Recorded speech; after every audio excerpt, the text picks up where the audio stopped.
Bonjour à tous. La pleine lune du 27 novembre 2023, une pleine lune importante qui fait suite au travail que l'on a commencé dans les deux dernières vidéos sur Mars. C'est la troisième, c'est aussi la dernière. Donc c'est la fin de ce travail tout spécial sur Mars qui a été fait. Si vous vous rappelez, les vidéos vont assez en profondeur. Si vous n'avez pas vu, allez les voir, je vous encourage beaucoup. Mais allons simplement nommer les aspects du moment, puis on interprétera après. Donc les aspects eux-mêmes, si vous regardez donc sur la carte, on a le Mars qui a suivi le Soleil, qui viennent ensemble de faire leur entrée dans le signe du Sagittaire. Et donc ils sont en opposition à la Lune, puisque c'est une pleine Lune, donc il y a toujours Soleil opposé Lune. Et donc on a Mars-Soleil en Sagittaire, opposé Lune en Gémeaux. Et les deux bouts là, de Sagittaire-Gémeaux font carré à Saturne en Poisson. Donc, vous voyez que c'est un aspect majeur au niveau astrologique pur. On va nommer les autres aspects du moment importants. Mercure aussi, qui, lors des deux dernières vidéos, n'était jamais tellement loin, mais on n'en a pas parlé. Cette fois-ci, oui, on va en parler, puisque là, ça insiste. Eh bien, Mercure, lui, aussi en Sagittaire, fait un carré à Neptune en Poisson, un carré très précis cette fois-ci. Et pour finir, comme on a fait Mars et Mercure, allons voir Vénus, l'autre planète personnelle qui parle directement de notre personnalité justement. Eh bien, Vénus est aussi aspectée de façon forte, c'est le troisième aspect majeur, donc Vénus est en conjonction avec le nœud sud en balance. Hein? Conjonction importante de Vénus qui parle bien sûr, le nœud sud, on dit toujours, on dit du passé en général, et donc c'est des bouts qui viennent, c'est des réservoirs d'énergie qui viennent du passé et qu'on utilise là concrètement au jour le jour. Voilà, donc trois aspects importants que l'on va interpréter. Avant de plonger maintenant dans l'interprétation de cette pleine lune, je vous fais quand même un petit rappel sur le présentiel du 2 décembre. Pour ceux qui sont intéressés, il y a un événement, c'est donc à Granby au Canada, au Québec, hein, qui aura lieu le 2 décembre 2023. Ce sera de 10h le matin jusqu'à 3h30 l'après-midi, donc 15h30. Et voilà, pour toute question, pour contact, pour participer, pour covoiturage, pour tous vos besoins, eh bien voilà, contactez Isabelle Rabat. Le courriel voilà, s'affiche ainsi que le numéro de téléphone. Donc vous pouvez voilà, la contacter pour toute question, organiser quoi que ce soit. Voilà, c'est un événement présentiel, c'est pour se rencontrer. Moi, j'adore rencontrer les gens qui apprécient le contenu de la chaîne YouTube, du parcours astrologie.live, tout ça. J'adore ça parce que je travaille beaucoup quand même sur ce domaine de l'astrologie, sur ce travail partagé et rencontrer ceux qui apprécient, c'est important puisque je pense à vous énormément en fait quand je fais toutes ces vidéos, tout ce travail, quand même c'est précieux. Donc voilà une rencontre précieuse, il y aura une conférence, il y aura un partage, tout ça. Je ne vais pas dans les détails, ce n'est qu'un rappel. Et j'ajoute un autre point. Et c'est peut-être que certains l'ont vu passer, il y a des shorts qu'on appelle, donc des vidéos courtes sur YouTube qui ont commencé à sortir sur la chaîne. Donc je vous nomme un peu le concept quand même, c'est important. C'est un concept très intéressant. J'ai eu souvent des demandes qui disaient Yann, tu as parlé un jour de tel sujet. Je ne sais pas moi, de l'Agartha par exemple. Un jour, tu as parlé de l'Agartha dans une vidéo, mais je ne me rappelle plus laquelle. Quand on regarde les titres des vidéos longues, eh bien, on ne voit que la date d'une nouvelle lune, une pleine lune, parfois un sujet ou deux, mais il y a plein de sujets qui se glissent dans ces vidéos longues que l'on fait sur YouTube, mais qui se perdent un petit peu à travers le temps. Et donc, les shorts, des vidéos courtes qui sont sorties, l'idée, c'est faire un genre de répertoire, comme un index presque, de toutes les vidéos du passé, pour que s'il y a un sujet qui nous tracasse, qui nous travaille à un moment précis, eh bien que facilement, on va voir dans les shorts, c'est comme un index. Tous les sujets sont nommés dans les shorts, les titres sont là pour extraire des sujets précis de certaines vidéos.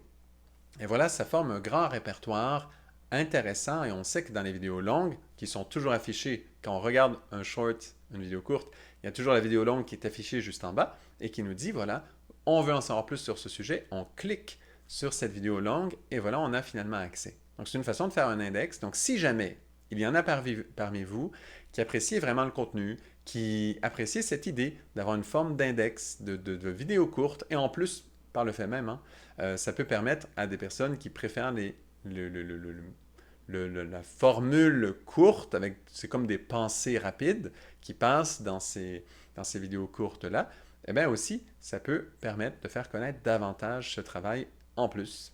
Donc, c'est quand même intéressant de diversifier comme ça le travail, mais ce qui est important, c'est de comprendre que ça crée quand même un répertoire de tous les sujets cachés dans les vidéos longues du passé.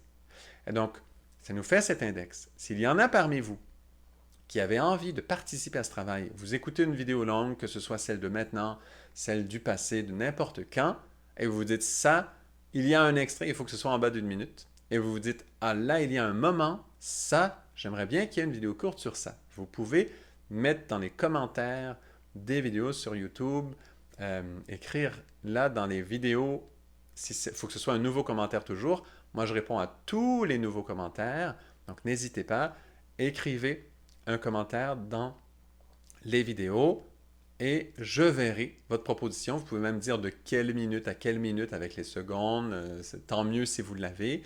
Mais voilà, vous pouvez noter ça. Là, il y a un moment, en dedans d'une minute, c'est cohérent, ça pourrait faire une vidéo courte et ça participe à créer cet index de tous les sujets qui sont parcourus lors des vidéos YouTube. Donc, vous voyez un petit peu, puis on pourra éventuellement faire des playlists avec tout ce matériel-là. Et comme ça, on a plein de contenu, on a des questions, il y a un sujet, je ne sais pas moi, quand est-ce qu'on a parlé de l'archange Saint-Michel? Quand est-ce qu'on a parlé de la crucifixion, pour ceux qui apprécient? Quand est-ce qu'on a parlé, je ne sais pas moi, n'importe quel sujet, une qualité quelconque, quoi que ce soit? N'hésitez pas, c'est le but de ces vidéos shorts, c'est d'avoir, vidéos courtes, c'est d'avoir vraiment, voilà, un index, un répertoire de tout ce travail que l'on fait depuis maintenant quand même plus de 5 ans, je crois près de 6 ans. Donc, il y a quand même beaucoup de matériel comme ça. Puis d'additionner tout ça, c'est quand même intéressant. Tout ça en forme vidéo, c'est très, très pratique. Parce qu'on voit la vidéo courte, on voit le titre qui est lié au sujet, et que ce n'est pas marqué juste pleine lune, nouvelle lune, là. C'est lié au sujet lui-même. On peut l'écouter, ça prend moins d'une minute, comme ça on vérifie la notion. Est-ce que c'était ça que je recherchais? Est-ce que c'est ça que je voulais me rappeler? Et voilà, on peut cliquer après sur la vidéo longue qui est en dessous, puis aller avoir tous les détails sur le sujet. C'est le concept. Si vous avez vu les vidéos courtes apparaître, vous vous demandez c'est quoi ces vidéos courtes? Bon, le contenu, c'est du passé, c'est tout ça. Ne vous en faites pas. Ne vous sentez pas obligé de tout regarder ces vidéos-là. Il s'agit de créer vraiment un index, un répertoire. Puis s'il y en a qui apprécient les regarder, alléluia, regardez-les. Vous pouvez les liker, évidemment. Ça peut augmenter la visibilité de tout ce travail, tant mieux. Les commenter aussi, si le cœur vous en dit, mais simplement si ça vous parle.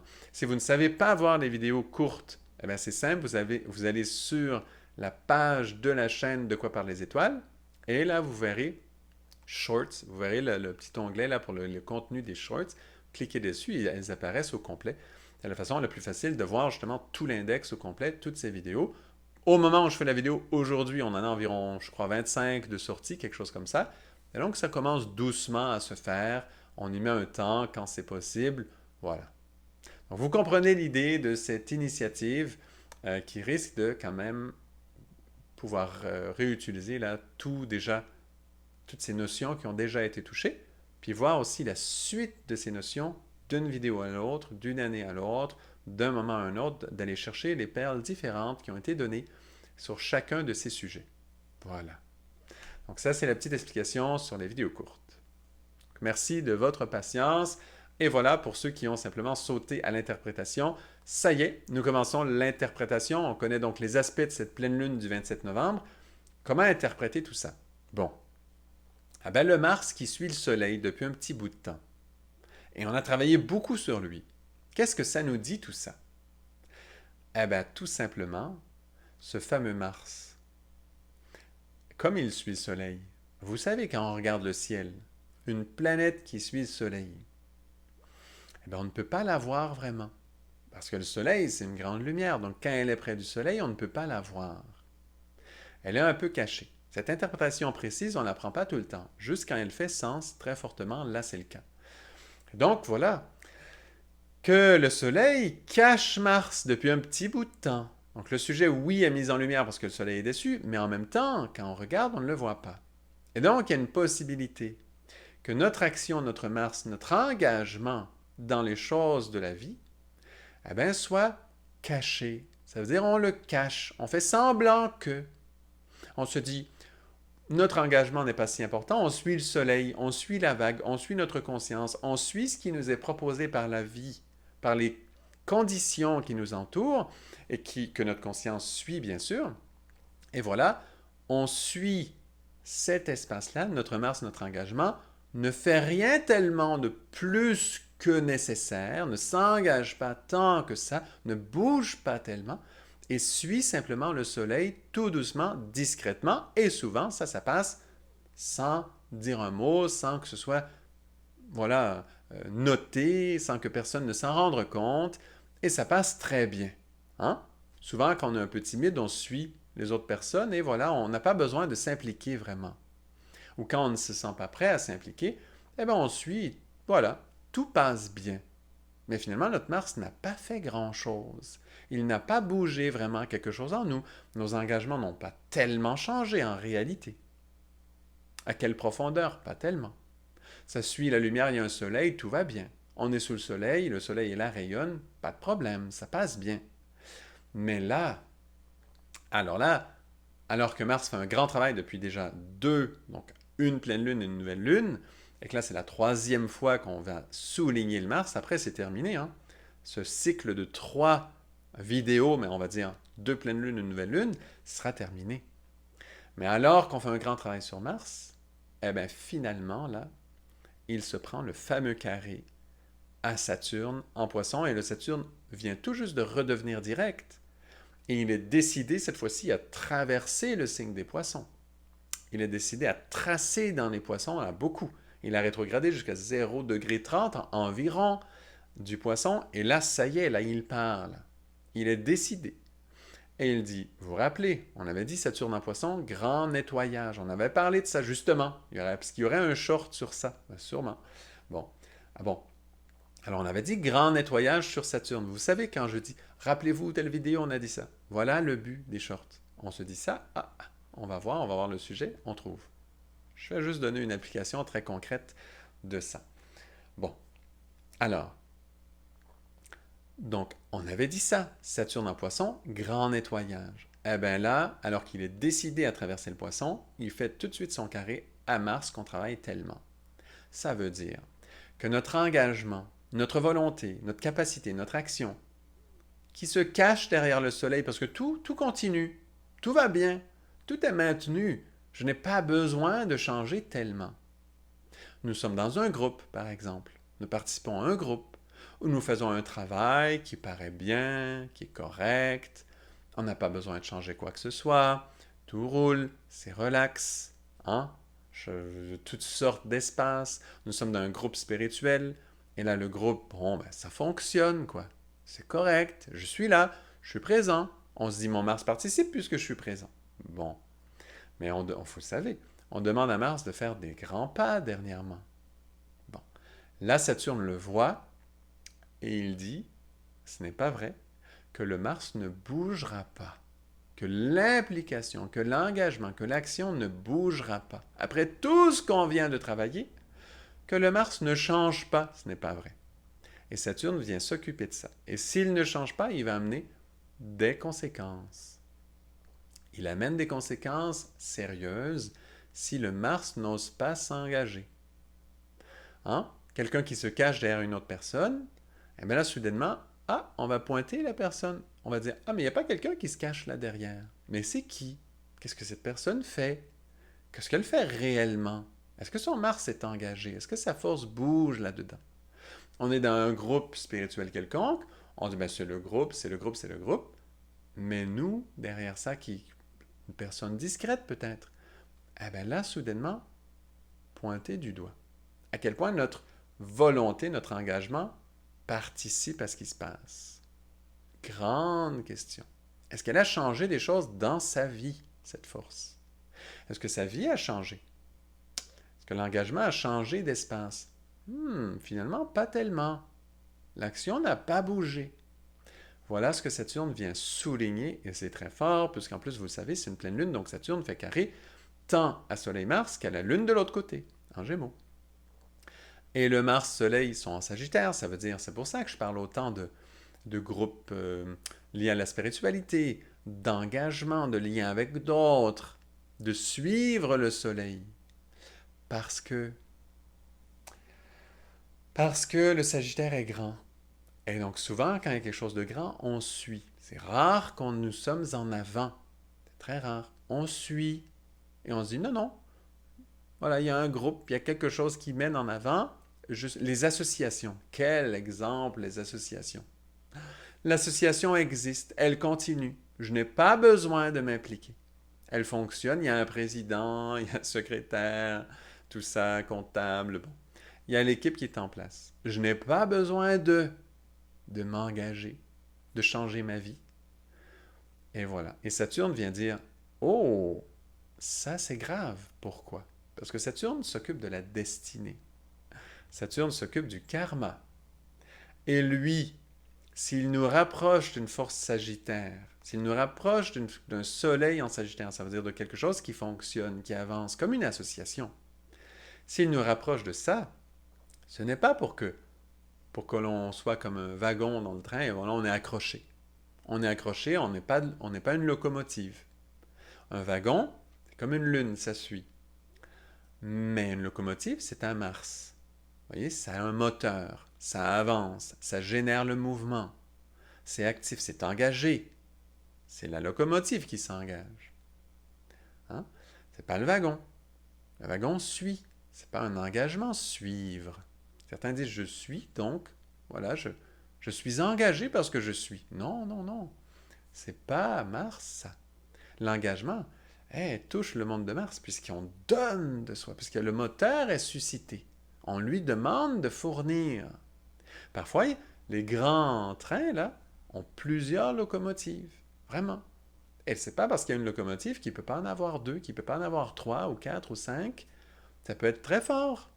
Il peut y avoir plusieurs personnes qui donnent. Et c'est ça, le Saturne qui dit, je t'ai rapproché, parce que c'est lui qui gère le karma, hein? C'est lui qui gère notre destinée. Donc il dit, je t'ai rapproché de cette force sagittaire. Et là je vois que tu ne t'es pas engagé, que tu es resté un wagon, tu suis. Mais dans ta vie, ton engagement n'a pas changé. Tu ne t'es pas lié à une force de vie, une force motrice dans cet espace sagittaire, dans cet espace philosophique. Il n'y a pas eu de force motrice. Et là, Saturne voit ça et dit, ce n'est pas vrai. Non, je refuse. Et il fait carré. Et là, il va mettre des conséquences.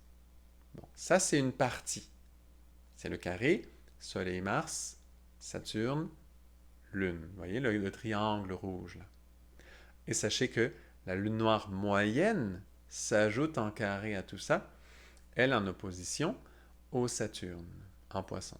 Donc c'est une Lune noire moyenne qui est donc en Vierge, début Vierge. Et voilà, ça fait une grande croix en plus. Quand même aspect fort. Cette Lune noire moyenne ajoute de la pression. Dit l'engagement est important. Fidélité dans ces espaces, évidemment. Maintenant, allons voir l'autre carré.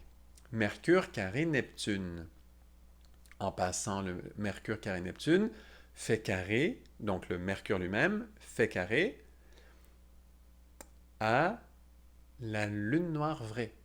Donc ça s'ajoute dans les deux plans, dans la Lune noire moyenne et la Lune noire vraie. Les deux ajoutent aux deux carrés de cette fameuse pleine Lune. C'est quand même fort, ça. Donc la Lune noire vraie, en fin Vierge, fait opposition à Neptune. Ça fait un triangle complet. Un triangle, là, avec le carré, les deux carrés. Voilà. Les deux carrés vont vers Mercure.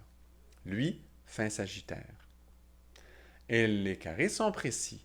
Le carré Mercure-Neptune est très précis. Donc là, on n'a pas le choix. Le Mercure est impliqué réellement, on n'a pas le choix d'en parler. Et donc, ça veut dire notre mental dans le monde du Sagittaire, dans le monde de la philosophie, qui a un lien avec Neptune en Poisson. Donc, c'est quoi ça? Alors qu'on fait un nettoyage du Poisson avec le Saturne en Poisson. Eh bien, c'est quoi ce carré-là? C'est notre mental va dans un monde philosophique, mais il est lié à des flous de Neptune en Poisson ça reste flou. Et c'est lié à l'engagement de Mars. Si les notions spirituelles sont floues, si les notions spirituelles touchées ne sont pas capables d'aller coller à Mars, de transformer nos vies, de transformer Mars, c'est qu'elles sont trop floues. Et on le sait qu'il y a eu un grand mouvement dans l'ère des poissons. Et en plus, au début de l'ère du Verseau, c'est comme si toutes ces forces poissons ont augmenté, augmenté, augmenté. Et on dit le nouvel âge. Le New Age. Le New Age, normalement, devrait correspondre à l'ère du Verseau. Mais ce n'est pas ça. Le mouvement New Age porte le nom New Age parce qu'il le veut le porter, mais c'est pas ça. C'est toutes les restants des poissons, dans un monde flou, dans un engagement flou. Vous le savez, les religions, à quel point l'engagement finalement a été flou. Pourquoi c'est resté dogmatique? C'est ça l'engagement flou, des notions spirituelles floues. C'est un espace spirituel qui repose sur des dogmes, et donc, comme ce sont des dogmes, on ne peut pas se lier à ces forces-là de façon vivante. Donc c'est flou, et donc notre Mars n'embarquera jamais réellement, sauf s'il devient fanatique, un peu fou. Donc vous voyez, c'est ça le New Age. Tous les éléments New Age. On fait semblant de, on fait ci, on a des messages spéciaux, toutes sortes de choses. Tout ça, là. Et c'est extrêmement répandu aujourd'hui. C'est extrêmement répandu. On ne comprend pas c'est quoi, qu'est-ce qui se passe quand ça arrive. Ça sert à quoi? Quand je dis ça, je parle. Quand il y a, je sais pas moi, prenons un guérisseur, tiens, qui guérit comme ça, là, voilà, qui guérit, là, spirituellement, on va dire, mais il y a une guérison réelle. On ne comprend pas vraiment ce qui se passe. Il y en a qui essaient de décrire, tout ça, bon. Mais on n'est pas lié au côté vivant de ça. On ne voit pas le vivant de cet espace-là. Là, vous allez dire, mais c'est quoi ce côté vivant? Pourquoi tu prends le mot vivant pour décrire ça? Parce qu'il y a réellement des forces réelles qui travaillent à ce moment-là. Est-ce que c'est bien? Est-ce que c'est harmonieux? Est-ce que ça vient toucher, déclencher l'engagement de notre Mars ou pas? Comment toucher l'engagement de notre Mars? Comment faire en sorte qu'un mouvement spirituel qui est offert ne finisse pas en religion dogmatique? Comment recevoir un enseignement spirituel et ne pas tomber dans un piège dogmatique avec cet enseignement-là? Et quand je dis dogmatique, parce que c'est terrible, parce que les dogmes ont tendance à forcer le Mars, justement. Donc on a l'impression que le Mars est impliqué, puisqu'on fait quelque chose. Mais c'est pas ça, faire quelque chose. Faire, c'est faire avec la vie. C'est faire avec amour. Quand on suit un dogme figé, on n'est pas connecté au vivant du message qui est derrière, malheureusement. On est connecté au message figé. Et c'est une tendance extrêmement répandue. Pourquoi? Parce que quand on entend un message lié à une spiritualité, prenez l'astrologie en ce moment même, par exemple. Bon, je dis quelque chose là. Je fais une interprétation de l'astrologie. Ça doit être spirituel, absolument, c'est de l'astrologie. C'est une science spirituelle. Donc, c'est une interprétation spirituelle à tout coup. Et donc, qu'est-ce qui se passe? Si on veut utiliser ce message de façon vivante, ça va demander quoi? Un engagement de Mars. Ça demande un engagement à tout coup pour se lier au vivant, parce qu'on doit l'intégrer, on doit le vivre, on doit aller le chercher, on doit marcher le chemin, on doit aller chercher la vie qu'il y a dedans, comprendre plus loin que le message qui a été dit. Être lié au vivant de la chose et donc être en lien avec la force elle-même et non juste le message qui est sorti. Il faut suivre la vie qui est sortie lors du message. Et ça demande quoi? Un effort. Ça demande que Mars s'engage.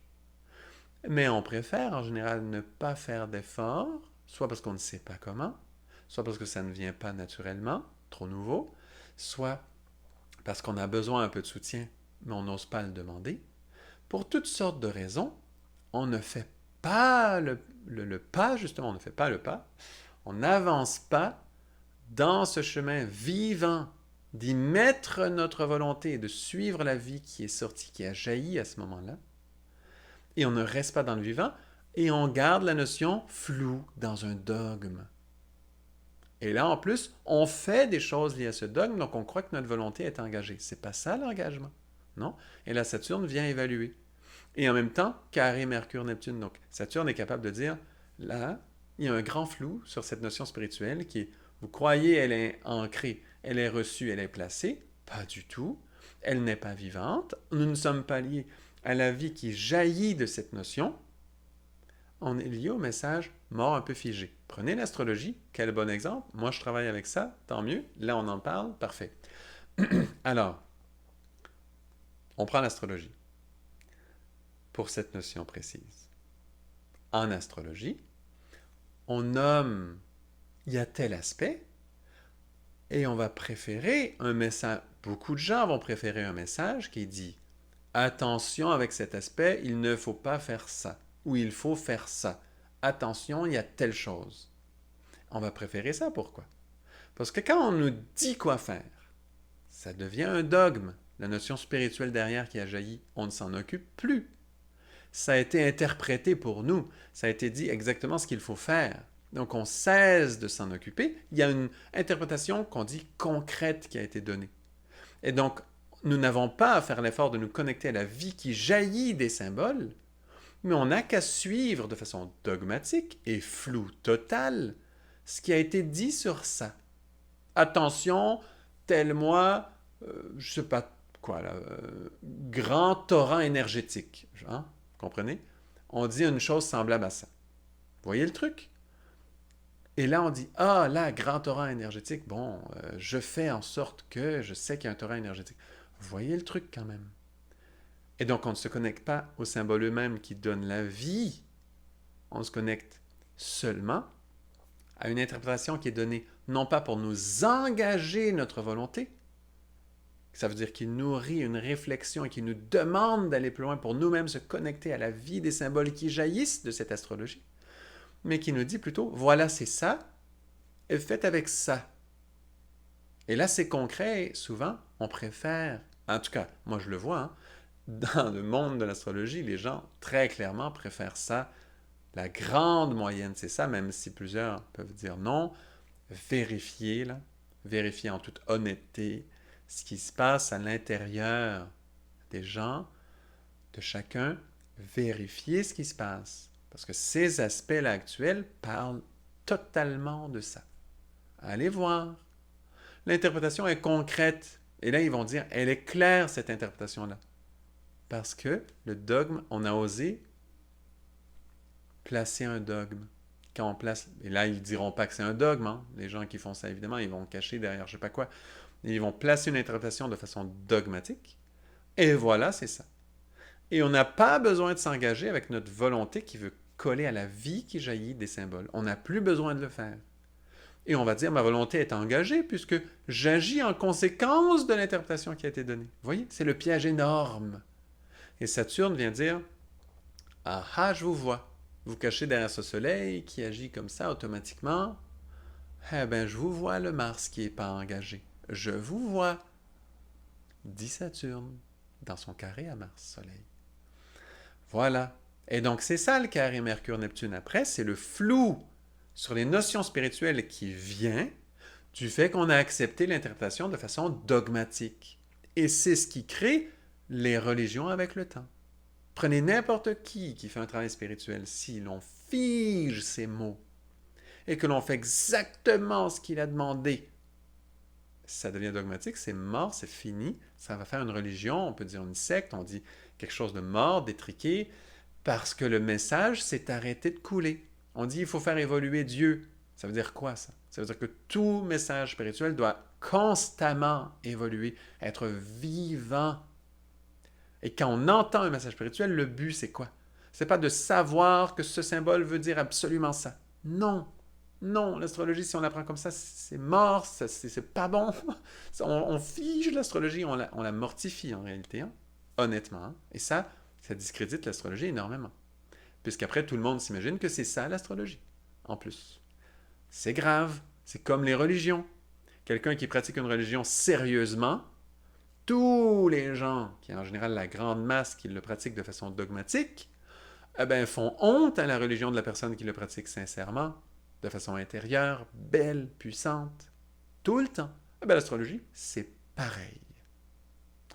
Voyez un peu dans quoi on se trouve dans le monde de la spiritualité aujourd'hui, et le côté New Age, c'est tout ça. C'est qu'on veut se mettre l'étiquette de l'ère du Verseau, mais on ne l'a pas. On est encore dans les vieilles choses poissons de cette acceptation dogmatique de notions spirituelles.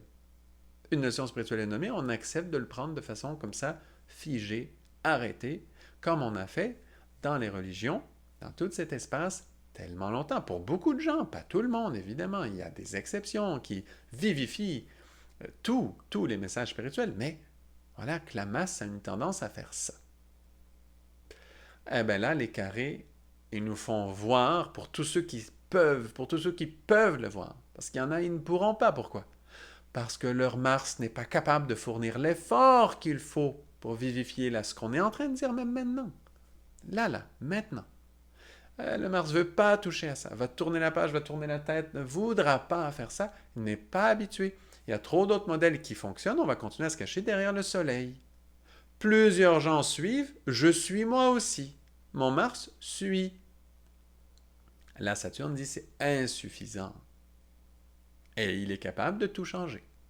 Qu'est-ce qu'il va faire? Qu'est-ce qu'il va discréditer encore? Est-ce que, moi, avec l'astrologie, est-ce que l'astrologie encore va se prendre un discrédit géant de plus? Ça en prend encore plus, c'est ça? Pour être banni peut-être de tout? Qui sait jusqu'où ça ira? Mais c'est très grave de ne pas le vivre de cette façon vivante. Il y a des conséquences, Saturne le dit, il y a des conséquences concrètes. Voilà. Voilà pour ces deux carrés. Maintenant, on va aller voir Vénus, de son côté, elle, de quoi elle parle dans sa conjonction au nœud sud.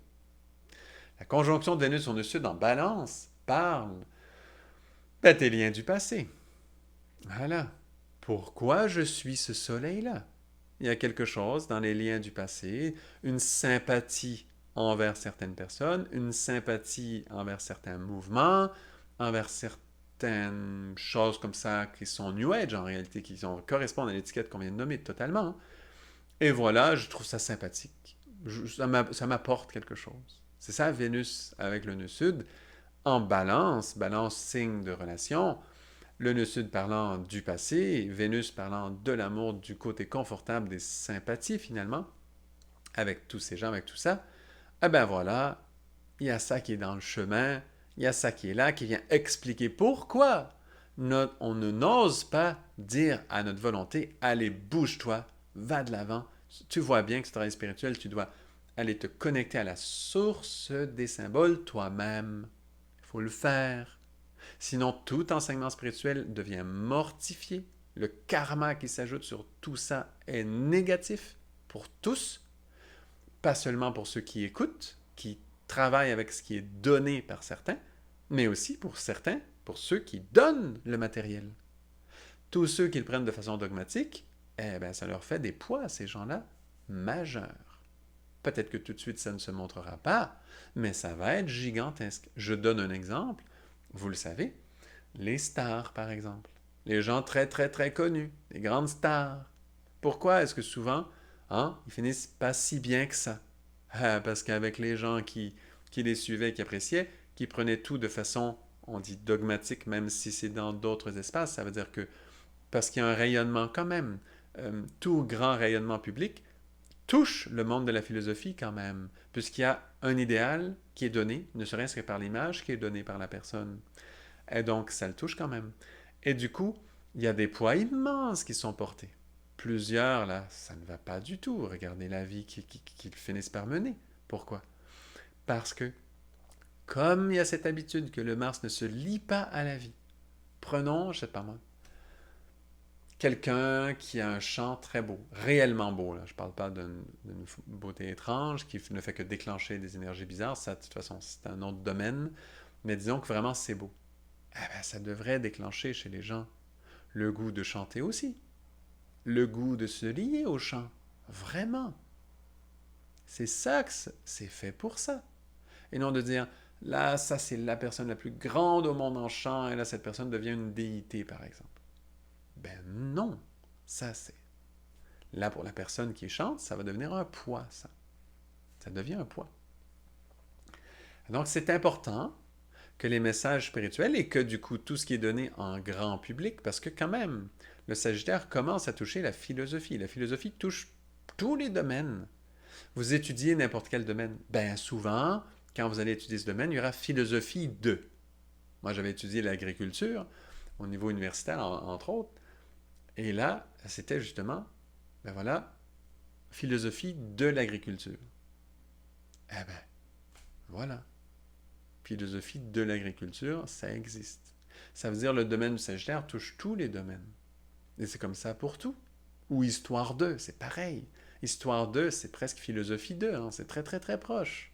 Très proche. Vous voyez un peu. C'est grand le Sagittaire, ça touche tout. Et donc là, quand on suit un mouvement, suivre est insuffisant. Définitivement très insuffisant, parce que suivre, ça rend les choses dogmatiques. Il faut que le Mars soit engagé. C'est quoi ça? Suivre l'élan de vie qu'il y a derrière les symboles, derrière le message lui-même. Comment suivre cet élan de vie? 1000 façons. C'est un grand chemin à apprendre à vivre, à marcher doucement, pas à pas. Ça ne se fait pas instantanément. Le début, oui, mais marcher le chemin au complet, non. Ça veut dire faire le premier pas sur ce chemin, on peut le faire tout de suite, ça oui. Il va y avoir des petites embûches sur le chemin, c'est entendu. Mais voilà que ce chemin se marche, c'est Mars quand même, qui fait des pas, qui avance. C'est la volonté, qui bouge. Voilà. Un grand chemin que de se dire, j'entends une notion spirituelle, je dois absolument me relier au jaillissement de vie qu'il y a derrière. Et c'est ça Mars. Mars, dans son carré à Saturne en Poisson, Mars dans le monde de la spiritualité, de la philosophie, c'est exactement ça. Je me relie à la vie qu'il y a dans ce message. Et non au dogme que la masse va sortir du message. C'est très, très différent. Je le nomme comme ça. Oh là là, c'est un très grand sujet ça. Et on parlait de croiser des chemins, ça en fait totalement partie. Dans l'écoute envers les notions spirituelles, envers tout ce qui est donné, qu'est-ce qui se passe? Là, le Mars, et on l'a travaillé beaucoup dans les 2 dernières vidéos qu'on a faites, hein, dans la pleine lune et nouvelle lune précédente, à celle-ci du 27 novembre, eh bien, on a travaillé Mars. On a dit beaucoup de choses. Eh bien, comment sentir le jaillissement de vie lié à ce qu'on a nommé quand on nommait ces vidéos-là? Ça fait partie. Mais tout le reste aussi fait partie. Voilà. Pour ceux qui, je sais qu'il y en a quand même, qui ont un petit blocage, moi je parle souvent de maîtres spirituels, qui ont un blocage avec les maîtres spirituels, eh bien, reliez le sujet qu'on vient juste de nommer à l'idée d'un maître spirituel pour le plaisir. Et voyez pourquoi le blocage. Pourquoi il y a un blocage? Simple. Parce qu'on a tendance à prendre les choses de façon dogmatique. Le maître spirituel dit quelque chose, on le prend de façon dogmatique, et on voit bien que ça nous étrique la vie. Ça devient désagréable. C'est une évidence. Ça, c'est la grande raison. On la touche là. Pourquoi on n'aime pas l'idée d'un maître spirituel? Et on se dit, l'ère du Verseau, c'est fini, les maîtres spirituels, soi-disant. Pas du tout, non. Ce qui est fini, c'est quoi? Ben, c'est de prendre les messages qu'ils donnent de façon dogmatique. Ça, si on serait capable de mettre fin à ça, alléluia, on fera un grand pas en avant dans l'ère du Verseau. Voyez un peu. Alors que si on le prend de l'autre façon vivante, un maître spirituel représente aucun danger là, aucun, hein? Vraiment. Ça devient plutôt quelqu'un qui s'occupe vraiment de nous, pour que cette vie s'installe en nous, pour nous accompagner à ce que notre marche, justement, agisse, se rapproche d'être capable de se lier à ce jaillissement de vie. Et ça fait son chemin. Je nomme ça comme ça, c'est dans l'air. Voilà. Voilà. Donc on a fait un beau travail. Je sais, c'est exigeant, mais ça l'est tout le temps. Alors, ça devrait toujours être exigeant pour notre Mars d'entendre un travail astrologique. d'entendre un travail spirituel. Parce que ça devrait toujours, à chaque fois, demander que notre Mars fasse l'effort de se relier au jaillissement de vie qu'il y a là. Et sortir de cette notion dogmatique, de cette idéalisation, de cette folie-là. C'est important de bien placer les choses. En tout cas, c'est ce que le Saturne et le Neptune demandent dans leur carré à Mars et Mercure, qui eux sont en Sagittaire. Là, on a des examens sur ça. Et si on ne les passe pas du tout, si on ne fait aucun effort, si on se cache derrière le soleil qui suit et que tout fonctionne, eh bien, là, ils pourront sévir. Et ils vont sévir différemment pour chaque personne, évidemment, parce qu'on a chacun un karma différent. On a chacun des conditions différentes. On va pas commencer à essayer d'écrire comment ils vont sévir. Ce serait ridicule. Ce sera différent vraiment pour chacun. Mais ils vont pouvoir commencer à sévir. Et là, on fait le point de tout ça. Donc, si vous sentez déjà ce sujet-là depuis 1 mois, 2 mois, 3 mois, parce qu'il s'en venait, ça se peut que vous étiez déjà sensible à ça, que vous le viviez déjà. Ou s'il vient plutôt dans vos vies dans 1 mois, 2 mois, 3 mois plus tard, sachez que cet aspect, cette pleine lune-là, elle a mis un saut spécial pour dire allez Saturne, tu peux y aller. Tu peux réduire des choses, tu peux mettre tes exigences pour arrêter. Arrêter ce mouvement-là. Changer. Faire que le Mars s'allume pour vrai. Voilà. Ah là là. Merci beaucoup. J'espère que vous appréciez bien, que ça vous parle, que vous le sentez, ce sujet. C'est quand même très important. Et je vous rappelle encore une petite fois, n'oubliez pas le présentiel le 2 décembre 2023, là. Il reste des places. Pour l'instant, on est environ 35. On peut aller jusqu'à 100 places. Donc, il reste amplement d'espace au moment où je fais la vidéo. Là, ça se peut que ça change. Surtout, des fois, il y a des groupes qui se créent, ça peut aller vite. Mais voilà, il reste vraiment de l'espace pour ça. Donc, s'il y en a qui veulent participer à cette grande rencontre, se rencontrer entre nous, c'est formidable. Puis l'autre chose, les shorts, là, les vidéos courtes sur YouTube, cette idée de répertoire, on peut tous participer si vous avez là des moments comme ça, vous dites, voilà, ça parle d'un sujet que j'aimerais bien me rappeler plus tard qu'il existe. Est-ce que ce serait possible de faire un short sur ça? On aurait le répertoire après, facile à utiliser. Eh bien, mettez-le dans un commentaire, des vidéos, n'importe quelle vidéo, hein, ça peut être des vidéos du passé. Si vous faites un nouveau commentaire, je vais les voir. Je vois tous les nouveaux commentaires. Les réponses à des réponses, ça non, je ne les verrai pas. Mais si vous faites des nouveaux commentaires, ça, je les verrai tous. C'est bon? Donc voilà. Merci beaucoup. J'espère avoir été assez clair et que ce soit possible à prendre. Je sais que ça peut être difficile à prendre parce que si le Mars ne veut pas bouger, il va bloquer un peu. Donc je comprends, mais les aspects travaillent sur ça. On n'a pas le choix que de nommer un peu ces forces-là qui sont en mouvement maintenant. Donc merci beaucoup pour votre appréciation, tout ça. Likez, partagez, ben, comme d'habitude là. Vous savez comment YouTube fonctionne, pour la plupart en tout cas. Donc voilà, toute participation, que ce soit commentaire, like, tout ça, aide, nourrit la chaîne, évidemment. Voilà. Merci beaucoup. À très bientôt pour la suite.